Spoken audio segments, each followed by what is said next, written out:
Hi అండి. Today పొదరిల్లు episode ఏం జరిగిందో చూద్దామా. నారాయణ పెళ్ళిళ్ళ బ్రోకర్ని తీసుకొస్తాడు. మా ఓడికో సంబంధం చూడవా ఏంటి అంటే, లేదండి ఆల్రెడీ చూసిన సంబంధమే. వాళ్ళకు కండిషన్ పెట్టారు. ఆ కండిషన్కి మాధవ్ గారు కూడా మాట్లాడారంట, ఇద్దరు కూడా మాట్లాడుకున్నారంట. ఆ కండిషన్ ఏంటో నచ్చలేదంట అని అనేసరికి అసలు అన్నయ్య వెళ్ళి మాట్లాడటం ఏంటి, సరే చూద్దాం అనుకుంటారు. ఈ లోపల చక్రిని మహాలక్ష్మి అనుకుంటారు. అసలు ఎవరు ఆ అమ్మాయి మాట్లాడుకోవడం ఏంటి, ఏం జరిగింది చక్రి అని అడిగేసరికి అందరూ కూర్చుని మాట్లాడుకుంటారు. ఆ అన్నయ్య వెళ్ళి ఆ అమ్మాయితో మాట్లాడా, నిజమండి అడగండి, అడిగితే మీకే తెలుస్తుంది కదా. అతను వెళ్ళి మాట్లాడారు. ఆమె చెప్పిన దానికి అతను సహకరించకపోవడం వల్ల ఇంక ఇలా ఉంది. ఎలాగైనా సరే మా ఓడికి సంబంధం కుదర్చండి, ఎవరెవరో చెప్పిన మాటలు కాదు అంటాడు నారాయణ. ఏమైనా సరే కుదర్చాలనుకుంటాడు. ఈ లోపల చక్రి వస్తే అడగాలని ఇది వస్తే అడగాలని చెప్పేసి మహాలక్ష్మి ఎదురు చూస్తుంది. అన్నయ్య ఎవరు ఆ అమ్మాయితో వెళ్ళి మాట్లాడావంట, ఏ రెస్టారెంట్కి వెళ్ళావు, ఏంట్రా ఏం మాట్లాడుతున్నావు, గారెలు వేసే అమ్మాయితో మాట్లాడావంట కదన్నయ్య, ఏంటమ్మా ఏంటి మహాలక్ష్మి ఏంటిది. అవును పెద్ది, అసలు ఏం జరుగుతుంది నువ్వే చెప్పాలి. అవునన్నయ్య చెప్తావా లేదా. ఏంటన్నయ్య ఏంటి, ఏం మాట్లాడవేంటి, అదేం లేదురా, అర్థమవుతుందా మీకు అని అనేసి తప్పించుకెళ్ళిపోతాడు. ఎంతలా తప్పించుకెళ్ళిపోయినా సరే అన్నయ్యని వదిలేలా లేం మనం. ఎందుకంటే అసలు అమ్మాయి ఎవరు ఏంటి అనేది మనం తెలుసుకోవాలి. అర్థమవుతుందా, ఎలా తప్పించుకుని వెళ్ళిపోతున్నాడో చూసావా పెద్ది అని చెప్పేసి చూసుకుంటూ ఉంటారు. ఈ లోపల అనుకోకుండా చూసారా పెద్ది ఎలా తప్పించుకుని వెళ్ళిపోతున్నాడో అంటూ ఉంటుంది మహాలక్ష్మి.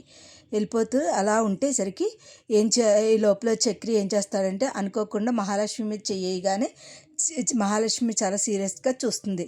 ఎలాగైనా సరే అన్నయ్యని పెళ్లి చేయాలి, అన్నయ్య పెళ్లి చేయకపోతే ఎలాగా అని అనుకుంటూ ఉంటారు.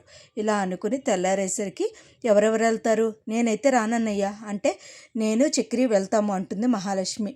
ఇంకా మనిద్దరమైనా సరేనండి. ఈ కేశవ తిడుతూ ఉంటాడనమాట. ఏం ఎగటక సకరాలరా నీకు అనుకుంటూ ఉంటారు. వెళ్తారు. ఇంకా రెడీ అవ్వడానికి అందరూ వెళ్ళిపోతారు. రెడీ అయ్యి వెళ్ళడానికి రెడీ అవుతుంది. మహాలక్ష్మిని చక్రి రెడీ అవుతారు.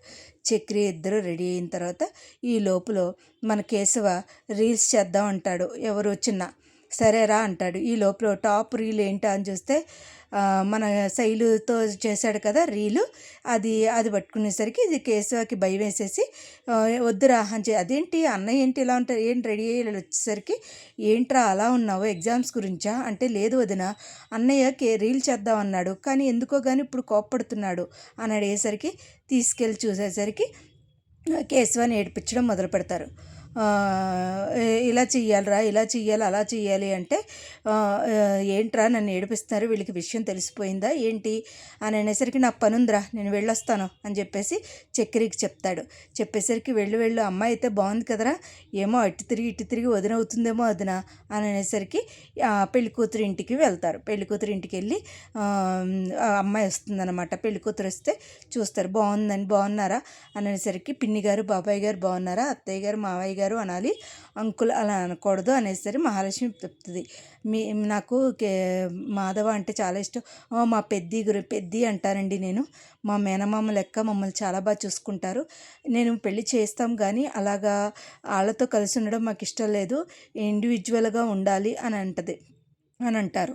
అని అనేసరికి అదైతే కుదరకపోవచ్చండి, ఎందుకంటే ఆ ఇంట్లో చాలా అన్యోన్యంగా ఉంటుంది. నేనే ఉన్నాను, చాలా పెద్దింటి అమ్మాయిని నేను, కానీ నేను అక్కడ ఉంటున్నాను.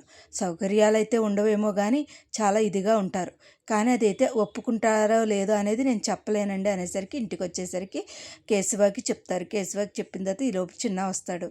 ఏంటి వదిన సంబంధం ఖాయం చేసుకుని వచ్చారా కానీ మన పెద్ద అన్నయ్య వాళ్ళతో పాటు వెళ్ళిపోవాలంట, ఆ అమ్మాయి ఇక్కడికి రాదట.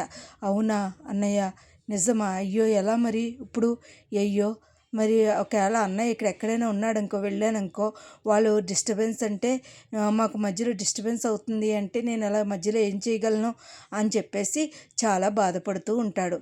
ఇంకా ఏడుస్తూ ఉంటాడు. ఒరే చిన్న ఆగరా అనేసరికన్నా కూడా ఆగడు. ఈ లోపల మహాలక్ష్మి బెత్తం ఇచ్చి కేశవ నన్ను కొట్టండి, నన్ను మీరు కొడితే అడుగు నవ్వుతాడు అనేసరికి చక్రీని అంటారా, మీరు చక్రీని అంటారా అని చెప్పేసి కొడుతూ ఉంటుంది మహాలక్ష్మి. అది చూసిన చిన్న ఏంటొదినా ఇంకా వెయ్యొద్దునా ఇంకా వెయ్యొద్దునా వద్దండి వద్దండి ఇంకా వెయ్యొద్దునా ఇంకా వెయ్యొద్దునా అని చెప్పేసి అన్ని నవ్విస్తూ ఉంటారు. ఇలా కానీ ఏం జరుగుద్ది అసలు గాయత్రికి పెద్దికి పెళ్లి జరుగుద్దా లేకపోతే బయట వాళ్ళతో పెద్దికి పెళ్లి జరుగుద్దా అసలు వస్తే వచ్చిన అమ్మాయి వీళ్ళతో వైర్యం అవుతుందా దెబ్బలాట్లు అయ్యి బయటికి వెళ్ళిపోతారా అసలు ఏం జరుగుద్దో పెద్ది జీవితంలో అనేది మన కమింగ్ ఎపిసోడ్లో చూడాలండి. నా వీడియోస్ కనుక మీకు నచ్చినట్లయితే లైక్ చేసి షేర్ చేసి సబ్స్క్రైబ్ చేయండి. కానీ ఎపిసోడ్ అయితే చాలా బాగుంటుంది, బాగా తీస్తున్నారండి. ఇంకా ఎపిసోడ్ బాగా వచ్చి పెద్దికి గాయత్రికి పెళ్ళైతే ఇంకా బాగుంటుందండి. అలాగే శైలుకి కేశవాకి కూడా పెళ్ళైతే చాలా బాగుంటుంది. ఇవాళ ఎపిసోడ్ అయితే ఇదేనండి.